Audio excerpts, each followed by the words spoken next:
आत्मज्ञान होना एक अलग चीज है, आत्मरति होना एक अलग चीज है। उसी आत्मरति को कृष्ण रति बोल सकते हो, आप राम रति बोल सकते हो, आप शिव रति बोल सकते हो। आत्मस्वरूप भगवान है ना, तो आत्मस्वरूप ऐसा कि जो आप चिंतन करो वही। अभी आप पुरुष माने पुरुष हो, आप पशु का चिंतन करो पशु बन जाओगे, आप परमात्मा के चिंतन करो परमात्मा। यही चमत्कार है। वो कैसा जैसा सोचो वैसा। हमारी समझ में बहुत कम समय रह गया है। नाम जप करो भगवान का और आश्रय लो गुरुदेव भगवान का और नाम जप करो, इसी से सब हो जाएगा। देखो परमात्मा साकार या निराकार सब अनुभव में आ जाता है नाम जप से। भजन के बिना कुछ नहीं होता भाई।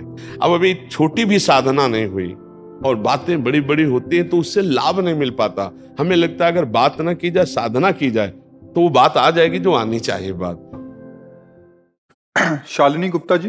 राधा वल्लभ श्री हरिवंश गुरुदेव, आपके चरणों में कोटि कोटि प्रणाम। महाराज जी, एक ज्ञान मार्ग का पथिक जो फिर प्रेम मार्ग की कृपा प्राप्त हुई हो, उस नए साधक को क्या महत्वपूर्ण निर्देश एवं जहां त्रुटियां संभावित है उनके निस्तारण संबंधित मार्गदर्शन? हमें लगता है ज्ञान मार्ग के साधक को जब प्रेम मार्ग में आने का भाव आएगा तो त्रुटियां तो रह नहीं जाएंगी, क्योंकि ज्ञान मार्ग से अज्ञान को तो पहले ही नाश हो चुका है। अगर वो ज्ञान मार्ग में चला नहीं, केवल छाप लगी, तो फिर वो ज्ञानी किस बात का। नहीं तो ज्ञान मार्ग से चला हुआ ही तो प्रेम को प्राप्त होता है। चाहे देखो आत्मज्ञान होना एक अलग चीज है, आत्मरति होना एक अलग चीज है। उसी आत्मरति को कृष्ण रति बोल सकते हो, आप राम रति बोल सकते हो, आप शिव रति बोल सकते हो। आत्मस्वरूप भगवान है ना, तो जिसको ज्ञान प्राप्त हो गया वहां त्रुटि शब्द कैसा है। जो ज्ञान से प्रेम की यात्रा कर रहा है वहां त्रुटि के तो कोई सवाल नहीं। जो अज्ञान से ज्ञान की यात्रा कर रहा है वहां त्रुटि का सवाल है। आप ज्ञान से प्रेम की यात्रा की बात कर रहे हैं तो मुझे समझ में नहीं आ रहा कि ज्ञान से प्रेम की यात्रा वाले में त्रुटि की तो गुंजाइश नहीं है।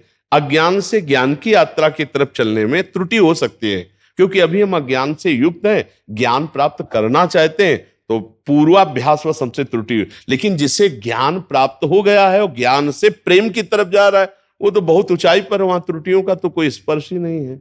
नहीं स्वात्मा रामम विषय मृग तृष्णाम भ्रमयति। तो शायद आप अभी ज्ञान को समझ नहीं पाए, केवल क्लास में गई हैं और फिर वापस लौट गई, तो ऐसी बात हो सकती है। किसका प्रश्न है? तो आप क्या मतलब, आपका क्या उद्देश्य है इस प्रश्न का?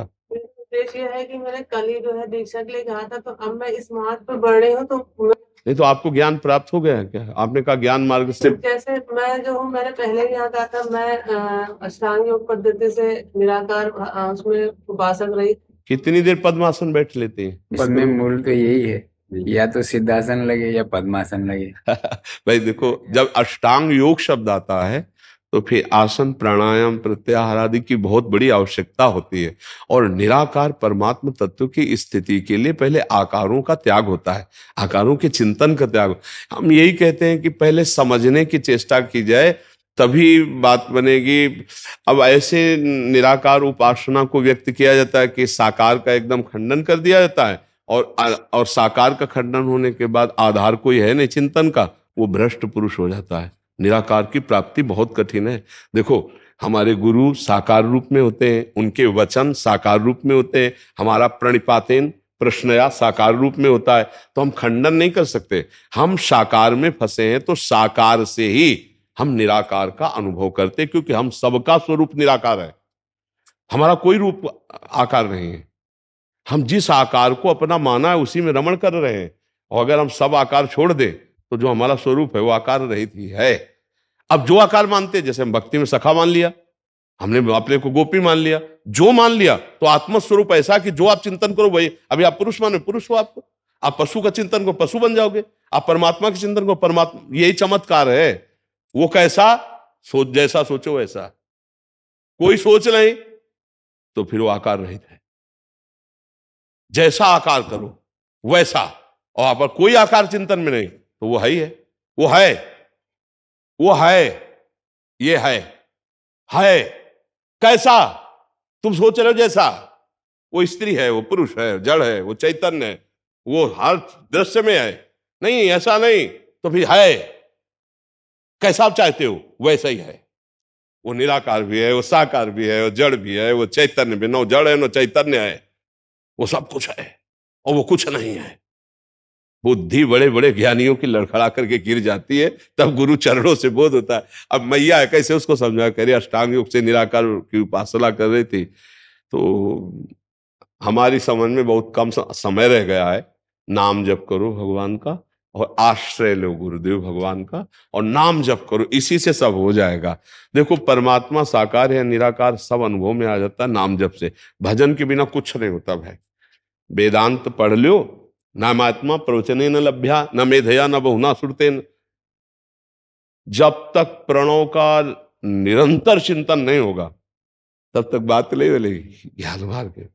ऐसे ही राम कृष्ण हरि ये सब प्रणव स्वरूप ही है, ये सब भगवत स्वरूप है, नाम है। जो नाम प्रिय लगे, पहले इतना नाम में चित्त डुबो दो कि और कुछ याद ना आवे, फिर अपने आप अनुभव में आ जाएगा। साकार है कि निराकार, सब अपने आप अनुभव में आ जाएगा। अपने को चिंता नहीं करनी, अपने को चिंतन करना है। अब क्या है कि ऐसे ऐसे उपदेश हो रहे क्योंकि अनुभव तो है नहीं। अब वो एक परंपरा की बातें पकड़ ली गई। अच्छा, जो सिद्ध महापुरुषों ने बोला वो अनुभव से बोल रहे हैं, अब उसको अपने लोग शब्द को समझ नहीं पा रहे, तो अब बड़ा खंडन मंडन निंदा स्तुतियां चलने लगी, छोटे छोटे मेड़े बना ली गई।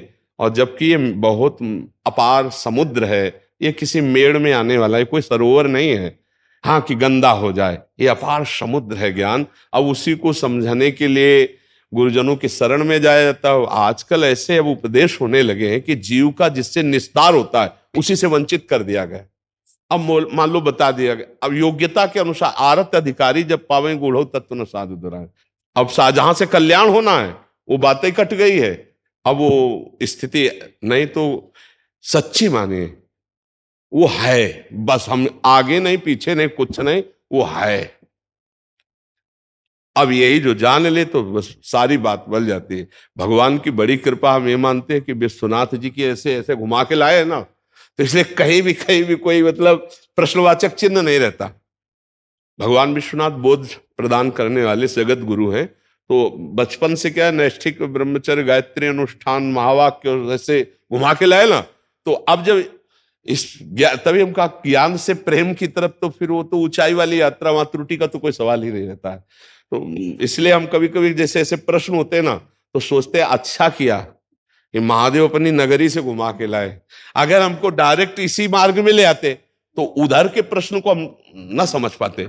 और अच्छा हुआ कि बचपन से पूरा राउंड ऐसे लगा के लाए ना, तो इसलिए मतलब बहुत साधना का मतलब बहुत सुलझा हुआ व्यक्तित्व, बहुत सुलझा हुआ मानसिक स्तर होना चाहिए।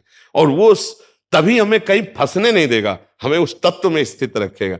अब अभी छोटी भी साधना नहीं हुई और बातें बड़ी बड़ी होती हैं तो उससे लाभ नहीं मिल पाता। हमें लगता है अगर बात ना की जाए, साधना की जाए, तो वो बात आ जाएगी जो आनी चाहिए बात। तो अब सबसे प्रार्थना है, वो निराकार है साकार, ये समझने की बात छोड़ो।